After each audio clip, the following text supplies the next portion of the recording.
नमस्कार दोस्तों, नमः शिवाय। जीवन ज्योति चैनल में आप सभी का हार्दिक स्वागत करती हूं। दोस्तों, आज मैं बात करूंगी अक्षय तृतीया पर्व के विषय में।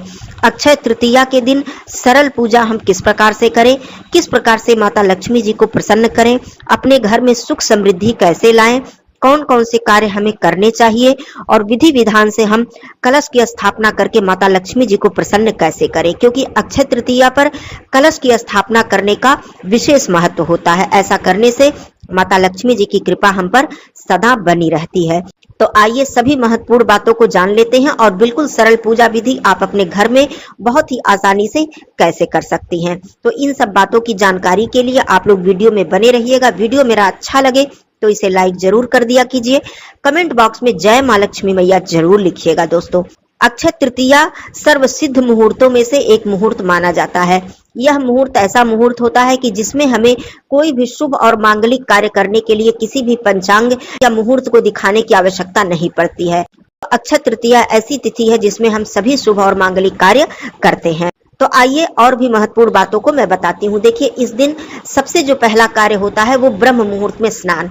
आपने ब्रह्म मुहूर्त में यदि स्नान कर लिया, सूर्योदय से पूर्व आपने स्नान कर लिया, तो समझिए कि आधा पुण्य आपने वहीं पर कमा लिया। ये बहुत ही पुण्यदायी कार्य है, क्योंकि ये बैसाख मास है और बैसाख मास में ब्रह्म मुहूर्त में स्नान का विशेष महत्व होता है। पानी में गंगा जल डालकर हर हर गंगे बोलते हुए आपको स्नान करना चाहिए। और जो लोग पवित्र नदियों में स्नान कर रहे हैं उनके लिए यह बहुत ही सौभाग्य की बात है।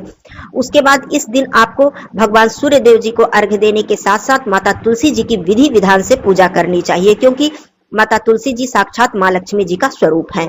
ये सारे कार्य करने के बाद आपको अपने घर के मंदिर में किस प्रकार से कलश स्थापना करनी चाहिए, किस वस्तु का महत्व इस दिन बहुत ही अधिक होता है, आइए वो सब बातें जान लेते हैं। आप चाहें तो अपने घर के मंदिर में जैसे आप नियमित पूजा करते हैं, सभी देवी देवताओं की पूजा करते हैं, आपके घर में भगवान विष्णु जी, माता लक्ष्मी जी का चित्र, मूर्ति, तस्वीर तो जरूर होगा। हम सभी के घर में होता है। आप चाहें, समय की कमी है या कोई दिक्कत है तो आप साधारण पूजा भी कर सकते हैं, लेकिन यहाँ पर मैं कलश स्थापना के विषय में बता रही हूँ। यदि आप विधि विधान से पूजन करना चाहें तो इस प्रकार से कलश की स्थापना करें। दोस्तों देखिए, कलश स्थापना के विषय में सबसे पहले मैं बता दूं, जैसा कि आप लोग जानते हैं कि मिट्टी के कलश की स्थापना भी की जाती है और धातु के कलश की स्थापना भी की जाती है। लेकिन बात आती है अक्षय तृतीया की और बैसाख मास की।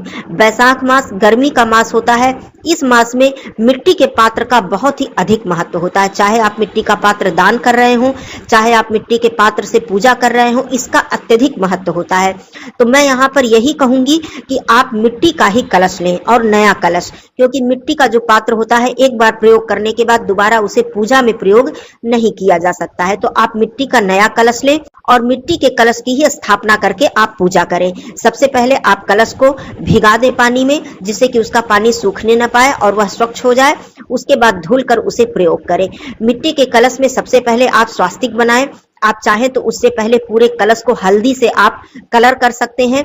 वैसे तो कलर किया हुआ कलश भी मिलता है, पेंट किया हुआ कलश भी मिलता है, लेकिन मैं यहाँ यही कहूंगी कि आपको साधारण कलश लेना चाहिए और आपको स्वयं अपने घर में हल्दी के घोल से उस कलश को कलर कर लेना चाहिए। ये बहुत ही शुभ होता है। उसके बाद आप हल्दी या रोली से, लाल रोली से या चंदन से आप उस पर स्वास्तिक बना दें।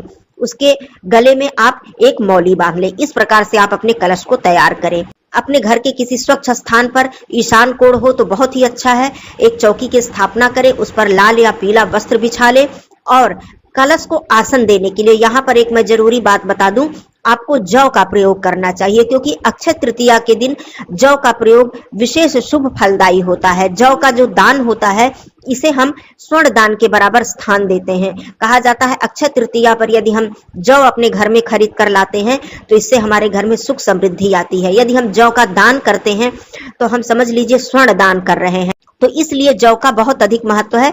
तो जिस प्रकार हम चावल का अष्टदल कमल इत्यादि बनाते हैं, उसी प्रकार आप जौ का आसन दीजिए, अष्टदल कमल बनाइए या फिर ऐसे ही जौ की छोटी सी ढेरी पर आप कलश की स्थापना कीजिए।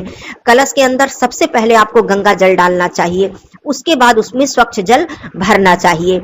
उसके बाद कलश में आप सिक्का, लौंग, इलायची, सुपारी, थोड़ा सा दूर्वा, पुष्प और जौ, आप जौ जरूर डालें। ये सारी सामग्री डालकर, सिक्का इत्यादि डालकर आप ऊपर पंचपल्लव लगाकर कलश की स्थापना करें। सामने माता लक्ष्मी जी, भगवान विष्णु जी का चित्र अवश्य स्थापित करें। चित्र स्थापित करने से पहले फूल या जौ का आप आसन जरूर दें। आसन देने के बाद आप प्रतिमा स्थापित करें, उस पर आप कोई वस्त्र, लाल वस्त्र उड़ा दें। कलश की स्थापना करने के बाद कलश के ऊपर क्या रखना चाहिए, ये बात आती है।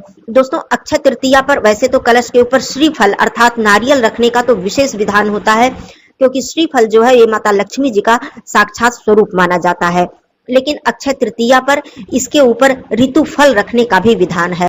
आप किसी पात्र में जौ रखें, कलश को ढकें, पंचपल्लव रखने के बाद जौ के पात्र से कलश को ढकें, उसके ऊपर आप चाहें तो ऋतुफल या फिर नारियल भी रख सकते हैं, दोनों ही रख सकते हैं। और बहुत लोग दो कलश की स्थापना करते हैं, एक पर नारियल रखकर और दूसरे पर उसी प्रकार से कलश की स्थापना करनी है, लेकिन उसके ऊपर खरबूजा, आम, इस प्रकार से रसीले फल जो होते हैं, जो कि गर्मियों में बहुत ही लाभदायक होते हैं, ऐसे फलों को उसके ऊपर रखकर पूजन किया जाता है। आप दोनों ही तरह से कर सकते हैं, एक भी कलश रख सकते हैं और चाहे तो दो अलग अलग प्रकार के, या फिर श्रीफल वाला कलश या फिर ऋतु फल वाला कलश भी आप स्थापित कर सकते हैं।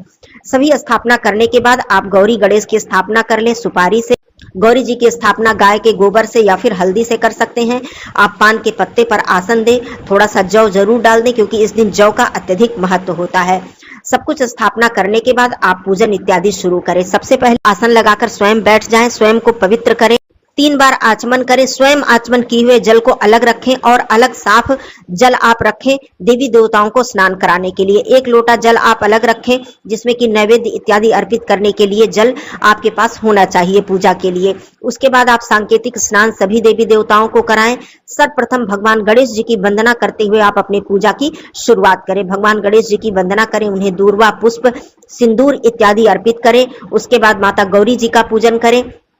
माता गौरी जी को आप सिंदूर अर्पित करें। पीला सिंदूर आपको अर्पित करना चाहिए, 5 बार या 7 बार अर्पित करना चाहिए और पूजा के अंत में उसे प्रसाद स्वरूप अपने मांग में भरना चाहिए। उसके बाद कलश की स्थापना जो आपने की है, उसमें सभी देवी देवताओं का आवाहन करते हुए उनकी वंदना स्तुति आपको करनी चाहिए। यदि आपने श्रीफल रखा है तो श्रीफल और कलश दोनों पर ही अक्षत, पुष्प, चंदन इत्यादि से आपको समस्त पूजन करना चाहिए। उसके बाद आपने माता लक्ष्मी जी और भगवान विष्णु जी की जो चित्र की स्थापना की है, मूर्ति की स्थापना की है, उनका आपको विधि विधान से पूजन करना चाहिए। सिंदूर, पीला चंदन, लाल चंदन, पुष्प।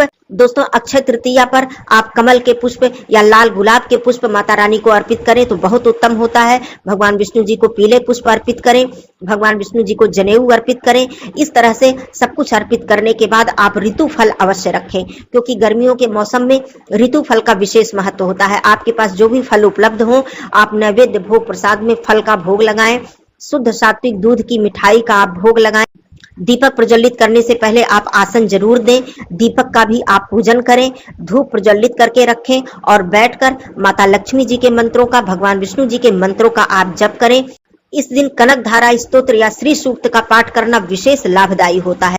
लक्ष्मी चालीसा का भी पाठ कर सकते हैं। माता लक्ष्मी जी के बीज मंत्रों का भी जप कर सकते हैं। जो भी आपकी श्रद्धा हो, जो भी आपको आए। नहीं तो आप सरल भाव से माता लक्ष्मी जी से हाथ जोड़कर प्रार्थना करें अपने हृदय से कि हे माता रानी, मेरे घर में आप पधारिए, मेरे घर में सुख समृद्धि दीजिए, हमारे दोष, हमारे पाप को दूर कीजिए, हमारे घर में सद्गुण, संस्कार, सुख, समृद्धि सभी कुछ का वास हो।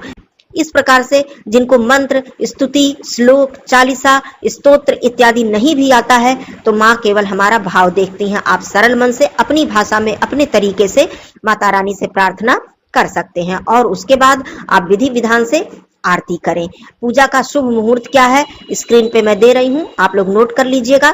इसी शुभ मुहूर्त में आप पूजा कर सकते हैं। यदि नहीं कर पाते हैं, थोड़ी देर भी हो जाती है तो कोई बात नहीं। उदया तिथि है और तृतीया पूरे दिन मान्य रहेगी, आप पूजन अर्चन कर सकते हैं। इस प्रकार से पूजन अर्चन करने के बाद अब बात आती है दान की। दोस्तों, पूजा अर्चना, जप, तप, दान जो भी आप करेंगे ये सब अक्षय हो जाएगा। इसका जो पुण्य है ये अक्षय हो जाएगा, कभी खत्म नहीं होता है यदि हम अक्षय तृतीया पर जो भी पुण्य कार्य करते हैं। इसीलिए कहा जाता है कि अक्षय तृतीया के दिन हमें कोई अनैतिक कर्म, कोई पाप कर्म नहीं करना चाहिए, क्योंकि उसका भी फल हमें भोगना ही पड़ेगा और वो कभी खत्म नहीं होगा, उसका प्रायश्चित कभी नहीं हो सकेगा। तो इस तरह के कार्यों से आप बचें। अब बात आती है दान की। तो देखिए, दान की तो कोई सीमा नहीं है, लेकिन जो बैसाख मास में और मुख्य रूप से अक्षय तृतीया पर दान का जो महत्व होता है, जिस वस्तु का महत्व होता है, उसे मैं बताती हूँ। बाकी आप अपने शक्ति सामर्थ्य के अनुसार जितना भी दान करना चाहें आप कर सकते हैं। देखिए दोस्तों, स्वर्ण दान का विशेष महत्व है। अब सोना सभी के बजट में नहीं है कि हम सोना खरीद कर दान कर सके। जिनके बजट में है, जिनको भगवान ने दिया है, वो अवश्य ही करें।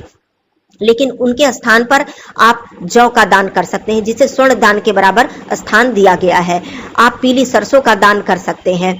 आप अन्न दान कर सकते हैं, जिसमें कि चावल, गेहूं, जो भी आप करना चाहें आप कर सकते हैं। वस्त्र का दान कर सकते हैं, रसीले फलों का दान कर सकते हैं, मिट्टी के पात्र में जल भरकर आप दान भी कर सकते हैं और इसे किसी प्यासे को भी दे सकते हैं, किसी राहगीर को दे सकते हैं, या फिर किसी पशु पक्षी के लिए आप किसी खुले स्थान में, मैदान में ले जाकर रख सकते हैं। इस तरह से जल का विशेष महत्व है, जल दान करने का विशेष महत्व है।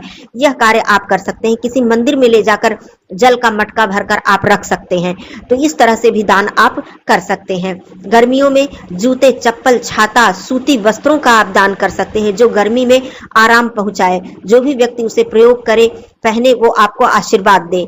किसी गरीब को, किसी असहाय को, किसी निर्धन को आप आर्थिक मदद भी कर सकते हैं। कहने का मतलब बताने की आवश्यकता नहीं है, आप जिस तरह चाहें, जैसे चाहें, आप किसी की मदद करें, किसी की सहायता करें, किसी भूखे को भोजन कराएं, दान करें, इसकी कोई सीमा नहीं है दोस्तों। तो ये सारी चीजों का दान आप कर सकते हैं और इस प्रकार से अपने घर में अक्षय तृतीया के दिन आप साधारण रूप से पूजन अर्चन भी कर सकते हैं। ये सारे कार्य आप कर लीजिएगा। स्नान, दान, जप, तप, पूजन, अर्चन, यही सारे कार्य अक्षय तृतीया पर हमें पुण्य प्रदान करते हैं।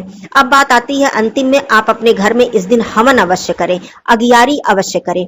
ये बहुत उत्तम कार्य होता है और माता लक्ष्मी जी के मंत्रों से आप आहुति दें। माता लक्ष्मी जी के मंत्रों का उच्चारण करते हुए या फिर ओम नमो भगवते वासुदेवाय, इस मंत्र का उच्चारण करते हुए आप अपने घर में छोटा सा हवन अवश्य करें, जिसे कि सूक्ष्म हवन कहते हैं और आम बोलचाल में अगियारी भी कहते हैं, जो कि हम नवरात्रि में, एकादशी पर, पूर्णिमा, अमावस्या पर करते रहते हैं। तो ये कार्य आप लोग कर लीजिएगा। इस प्रकार से अक्षय तृतीया का पूरा लाभ आप लोग अवश्य उठाइएगा। दोस्तों, इसके बाद भी कोई दुविधा, भ्रम है, कोई सवाल है तो आप लोग जरूर प्रश्न कीजिएगा। फिर मैं मिलती हूँ अगले वीडियो में। तब तक के लिए धन्यवाद। नमः शिवाय। हर हर महादेव।